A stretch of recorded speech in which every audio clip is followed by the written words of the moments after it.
Commodity markets का भी रुख कर लेते हैं। भाविन शाह हमारे साथ बने हुए हैं, आइए उनसे बात करते हैं। मॉर्निंग भाविक।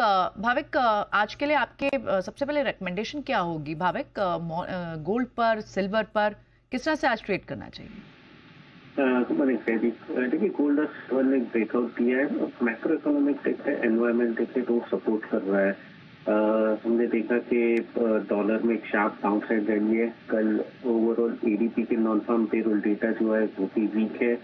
ओवरऑल गोल्ड और सिल्वर दोनों में बाय करके चलना चाहिए, जहां पे गोल्ड अराउंड 98,200 के करीब बाय कर सकते हैं, 98,700 के टारगेट के लिए, और स्टॉप लॉस रहेगा 97,900 का। वहीं चांदी में भी 1,01,000 के करीब बाय कर सकते हैं, 1,02,000 के टारगेट के लिए, और स्टॉप लॉस रहेगा 1,05,000 का।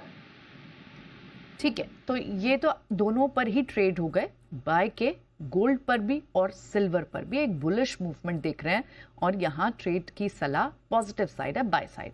अब ये भी बताएं कि क्रूड पर आप क्या स्ट्रैटेजी बनाएंगे?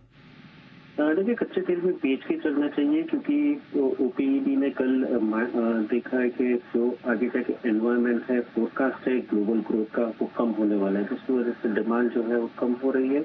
ओपेक प्लस लगातार प्रोडक्शन बढ़ा रहा है, तो उसकी वजह से यहाँ से लगा है कि कच्चे तेल में और गिरावट आ सकती है। कल हमने ऑलरेडी गिरावट देखी थी, तो 54.20 के करीब शॉर्ट कर सकते हैं 53.50 के टारगेट के लिए, और स्टॉप लॉस रहेगा 54.80 का।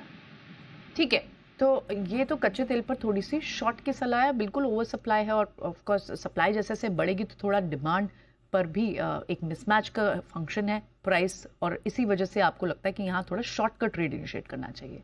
भाविन, बेस मेटल्स में कोई ट्रेड समझ आ रहा है? हमने देखा कि, और स्पेशली बेस मेटल्स तो वहाँ पर कोई ट्रेड, और साथ ही नेचुरल गैस पर भी ट्रेड, वहाँ पर भी थोड़ी वीकनेस कंटिन्यूड दिख रही है।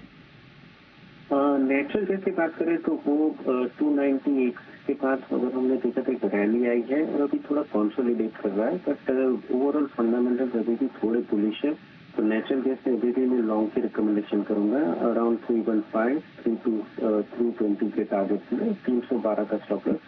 और बेस मेटल्स में कॉपर एक टॉप पिक रहेगा, ठीक है। कॉपर इस हिसाब से यूएस के डॉलर जो है वो गिर रहा है, उसकी वजह से बेस मेटल्स में थोड़ी हमें सपोर्ट मिल रहा है, और कॉपर ने ऑलरेडी 870 के ऊपर एक ब्रेकआउट दे दिया है, तो 871 के करीब बाय कर सकते हैं 878 के टारगेट के लिए, और 867 का स्टॉप लॉस होगा। ठीक है, तो ये तो हो गई स्ट्रैटेजी कॉपर पर भी, और नेचुरल गैस पे भी आपने भाविक भाई की ही स्ट्रैटेजी दी है। चलिए, बहुत बहुत शुक्रिया आज समय देने के लिए और ये सारी स्ट्रैटेजी हमें बताने के लिए। चलिए बढ़ते हैं आगे, एक इंटरेस्टिंग खबर आपके लिए लेकर आते हैं। आईआरसीटीसी ने टिकट दलालों